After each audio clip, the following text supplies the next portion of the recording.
이번 주 글로벌 경제를 요약해 보겠습니다. 먼저 주요 글로벌 기업들에 대해서 살펴보겠습니다. 테슬라 주주 중 한 명인 마이클 페리는 일론 머스크를 내부자 거래 혐의로 고발했습니다. 실망스러운 생산량과 인도량을 공개하기 전인 2022년 말에 머스크가 75억 달러 상당의 주식을 처분해서 30억 달러를 부당하게 얻었다고 주장했습니다. 그리고 테슬라의 내부 이메일에 따르면 머스크는 테슬라용으로 예약된 엔비디아 칩을 X와 XAI에 전용하라고 내부적으로 지시했다고 합니다. 그래서 테슬라의 자율주행과 옵티머스 로봇에 필요한 슈퍼컴퓨터의 세팅이 늦어질 가능성이 있습니다.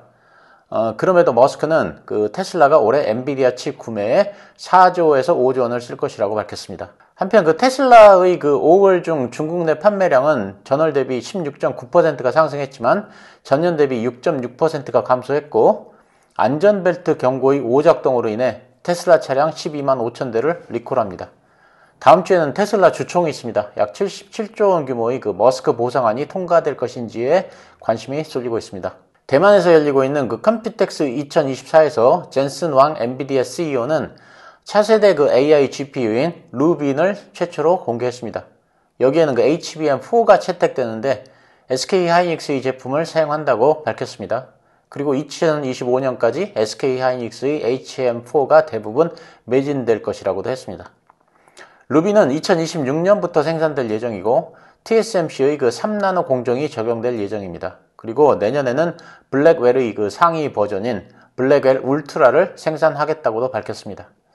삼성전자의 HBM 관련해서는 삼성전자의 HBM을 테스트 중이고 테스트에 실패한 적이 없다고 말하면서 일전에 삼성전자가 엔비디아의 코어를 통과하지 못했다는 로이터 통신의 보도를 부인했습니다.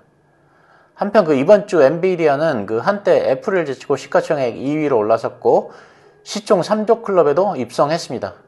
밸런스는 젠슨 왕 CEO가 내년 3월까지 엔비디아 주식 60만 주의 매도 계획서를 제출했다고 보도했습니다. 금요일장 마감 후 엔비디아는 10대 1로 액면 분할을 한 뒤 6월 10일부터 분할 가격에 거래를 시작합니다. AMD도 컴퓨텍스 2024에서 차세대 AI 노트북 칩 라이젠 AI 300 시리즈를 공개했고, 게임 및 컨텐트 제작용 칩인 라이젠 9000 시리즈도 공개했습니다. 두 칩은 모두 7월에 출시될 예정입니다. 인텔도 컴퓨텍스 2024에서 새로운 AI 칩을 공개했습니다. 제온 6 프로세서는 전작 대비 최대 4.2배 성능 향상으로 전력 효율성이 높아졌고, 그리고 가우디는 엔비디아 H100 대비해서 30%가 저렴하고, 그리고 루나 레이크는 현재 AI PC 반도체보다 3배 높은 연산 능력을 가지고 있다고 합니다. 로링 키티, 우리말로 포효하는 고양이인 키스질이 주초에 보통주와 콜옵션 등 1억 1,600만 달러의 게임스탑 보유 내역을 공개함에 따라서 게임스탑 주가가 크게 상승한 바 있습니다. 그렇지만 온라인 주식거래 플랫폼인 이트레이드가 키스질의 거래를 금지할지 여부를 고민하는 중입니다. 키스길이 잠재적인 시장 조작에 대한 우려가 있다는 것이 이유입니다. 그러니까 키스길이 상당량의 게임스탑 보통주와 콜 옵션을 보유하고 있는 스크린샷을 X에 게시한 후에 주가가 급등했는데, 스크린샷을 공개하기 전에 콜 옵션을 매수했고 그 계약 중 일부는 그 주에 만료돼서 수익을 얻었을 가능성이 있다는 것입니다.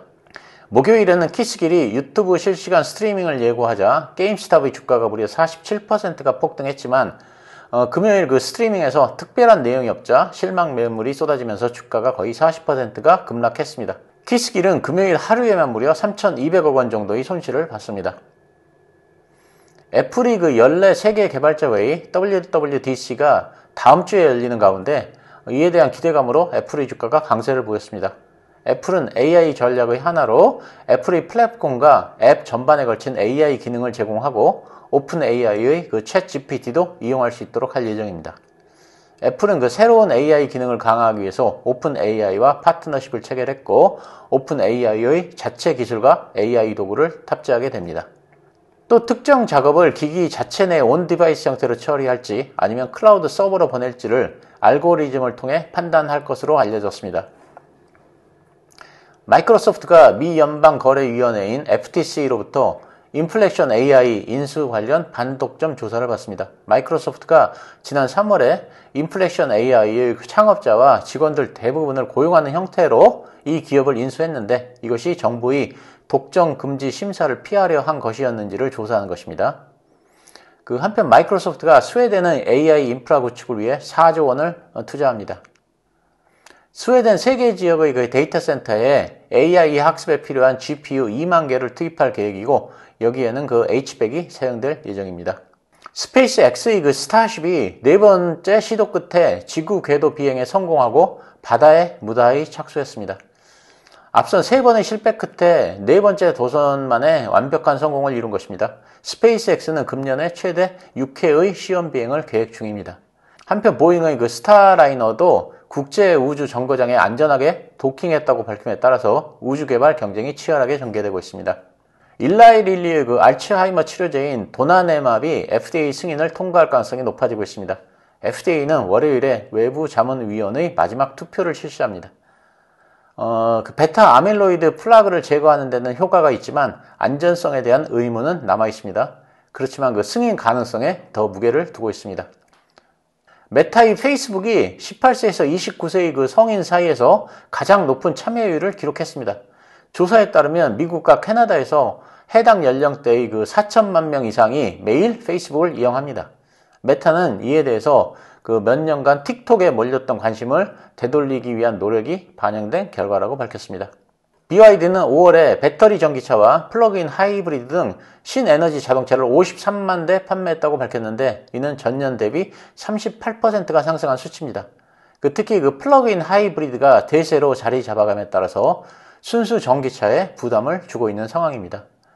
한편 미국의 기관 투자자들은 테슬라가 BYD 등 중국 전기차와의 가격 경쟁에서 밀리는 상황이 심화되면서 앞으로도 어려움이 클 것으로 보고 테슬라 주식을 내다 팔고 있다는 보도가 나왔습니다. 펀드 평가사인 모닝스타 데이터에 따르면 2019년부터 테슬라 주식을 보유하고 있는 18개 뮤추얼 펀드 등 10개 펀드가 1분기에 지분을 줄였고 5개 펀드가 지분을 늘렸습니다. 스카이댄스가 파라마운트 인수액을 주당 $15로 수정 제한하면서 파라마운트는 스카이댄스의 합병 조건에 합의를 했고 현재 대주주인 레드스톤의 서명만 남긴 상태입니다. 그렇지만 레드스톤 일가는 자신들이 소유하고 있는 회사인 내셔널 어뮤즈먼트에 대한 인수 제한 금액을 낮춘 것에 불만을 가지고 다른 인수 후보자들의 제안을 검토하고 있다는 보도가 나왔습니다. 일부 거래선들이 대만과 중국의 긴장관계에 대해 염려하는 것에 대해 웨이저자 TSMC CEO는 대만 밖으로 TSMC의 공장을 이전하는 것은 불가능하다는 입장을 밝혔습니다. 생산 능력의 80에서 90%가 대만에 있기 때문이라는 것이 이유입니다. 이번 주 들어서 비트코인이 7만 1000달러를 돌파하면서 비트코인 상승에 대한 기대감이 커지고 있습니다. 비트파이넥스는 암호화폐의 조정이 종료되었으며 이제 비트코인은 다음 강세장 진입의 초입에 있다고 주장했습니다. 그리고 투자자들이 지속적으로 비트코인과 이더리움을 축적하고 있으며 ETF도 그레이스케일의 지속적인 자금 유출에도 불구하고 15일째 순자금 유입이 일어나고 있으며 투자자들이 1일 채굴량의 4배 이상을 매입하고 있다고 했습니다. 비트코인 채굴량이 하루에 450개니까 채굴량의 4배를 매입한다는 건 ETF가 매일 1800개의 비트코인을 사들이고 있다는 것을 의미합니다. 한편 캐나다, 미국, 홍콩에 이어서 호주에서도 비트코인 ETF가 거래를 시작했습니다. 그리고 태국도 비트코인 ETF를 승인했습니다. 그렇지만 태국의 경우에는 고액 자산가나 기관 투자자들에게만 매입이 허용됩니다.